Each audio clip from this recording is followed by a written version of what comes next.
Oh, I love that. I love to play in Philadelphia when we won. That's good. That's good. It's sweet to win on the road, Yeah, isn't it? Yeah. it is. Well, we're talking about winning with character, and I know both of you are people of faith. You take your faith very seriously, and I know it sustains and shapes you in important and fundamental ways. How has your relationship with Jesus Christ influenced your character and made you who you are today?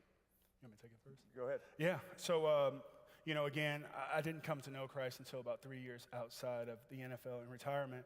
And I actually grew up a PK. I grew up a preacher's kid. And when I left the house, I ran away from the church as quickly as I could.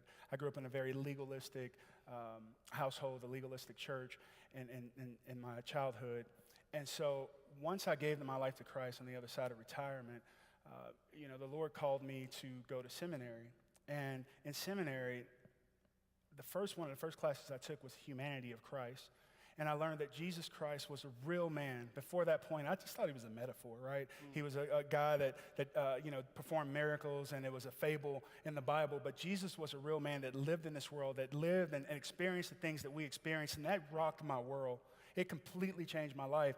And even though I was a believer, when I entered seminary, man, I just fell in love with Jesus in that moment when I got to know his humanity and the fact that he was divine, but didn't call on that divinity, right? He lived in that humanity, suffered, bled, was nailed to the cross, buried, resurrected, so that we could have life. And so then it just completely changed my mission. I was like, I'm living for this dude for the rest of my life. That's awesome. That's awesome. Yeah.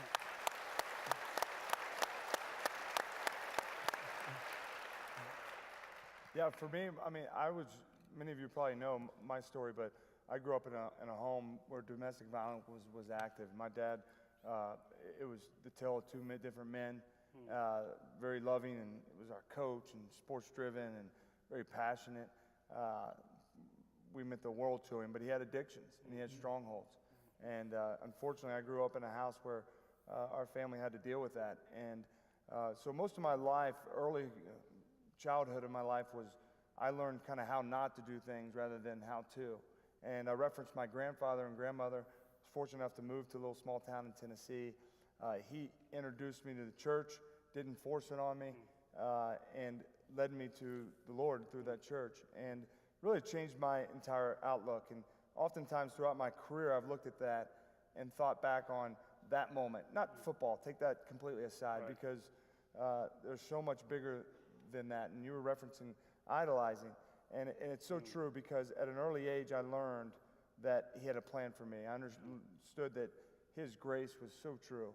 And I was able to do that for my dad, and then be an outlet for my family through my walk. Yes. And it was just the greatest testimony that I could have. And I was fortunate to meet a godly woman who's now my wife, and we have 4 beautiful kids. And God's allowed us to break that cycle in so many ways in our own life through our kids and now our testimony, this platform that I've been given to play football for the Cowboys. That's awesome. Thank you for that. Love it.